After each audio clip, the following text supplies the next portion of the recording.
How's it going, everyone? Welcome back to I Just Saw, and I just saw Morbius.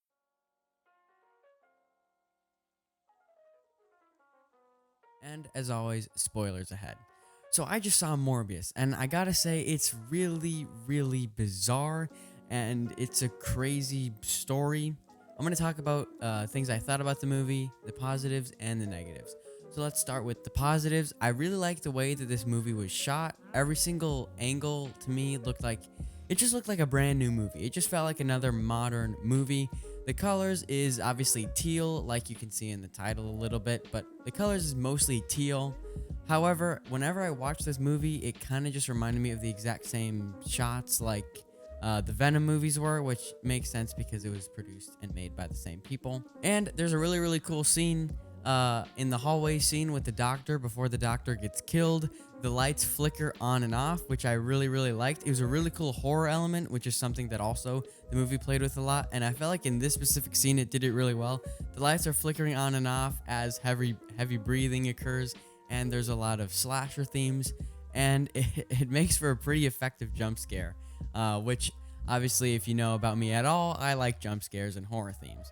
So that was pretty much everything good about the movie. Let's get into the bad things about the movie. Despite what I said before, the amazing special effects, the amazing colors, the amazing pacing, and the way the movie was edited, I have to say there is a lot of flaws in the story. So apparently, Marvel recycles the exact same story for every single one of the new movies, because it works and it brings in money, and even the filler movies can make money just because it's along a story. But the thing that Marvel does that I don't like is they use the exact same concepts and powers for the heroes as well as the villains. Actually, never mind. They've never done that in a Marvel movie before. Who am I kidding?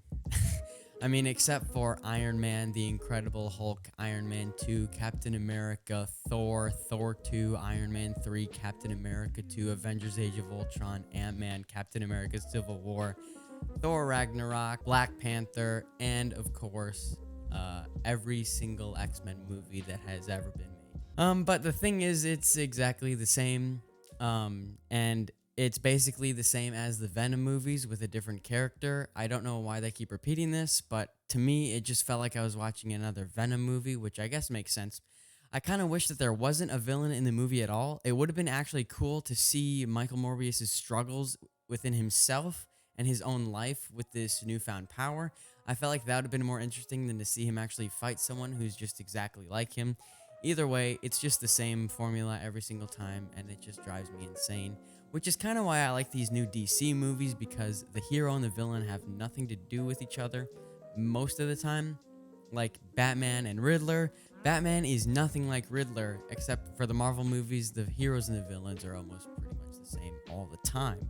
There are some exceptions to this rule, like Spider-Man movies. Spider-Man movies do a pretty good job of separating the heroes and the villains, but otherwise, they're all the same. Another thing I didn't like in the movie, the acting was okay. There was definitely some parts where I felt like my belief wasn't suspended any longer.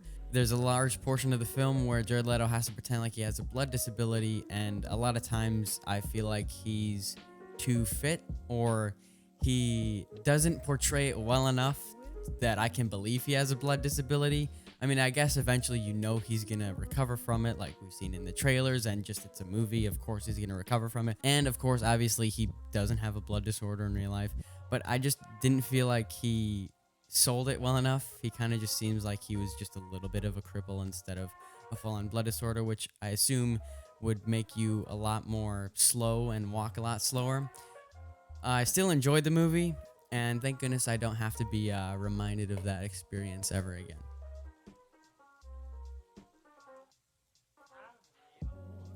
Other than that, the movie was fine. It just kind of reminded me of the same exact things, and I will say that even though the Batman was 3 hours long, by the way, go check out my review of the Batman, really fun. It felt so long and dragged out that once the movie was finally over, I was like, oh, finally, that's over. We're done with that, you know? It's kind of like I was just kind of waiting for the movie to be finished. I was waiting for it to be done. I was waiting for something to be resolved. And the final fight scene, oh my goodness, do I have a lot of things to say about the final fight scene. The final fight scene is really short and anticlimactic, which I guess is running theme with these Sony Spider-Man villain movies like Venom, Venom 2, and Morbius.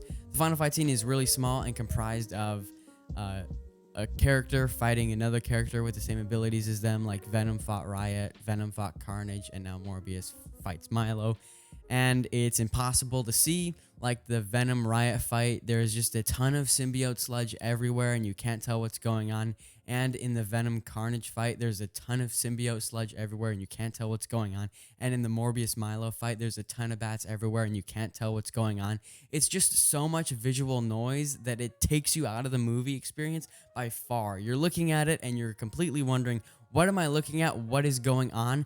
I can't relate to this at all because I've never been fighting someone with symbiote sludge. I've never been fighting someone with bats.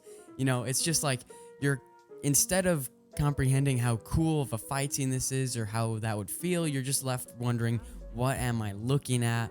What is going on? And of course, the ending is pretty anticlimactic. It just kind of ends suddenly, which I guess is also in the same vein as Venom and Venom 2. The movie just kind of ends. So that's pretty much it. I had a fun time while I went to go see it. I had a good theater experience at least, but I just wish there was a little bit more to this movie. And as always, hit the subscribe button. Thank you so much for watching. I'm SavageSkull, and I'll see you on the flip side.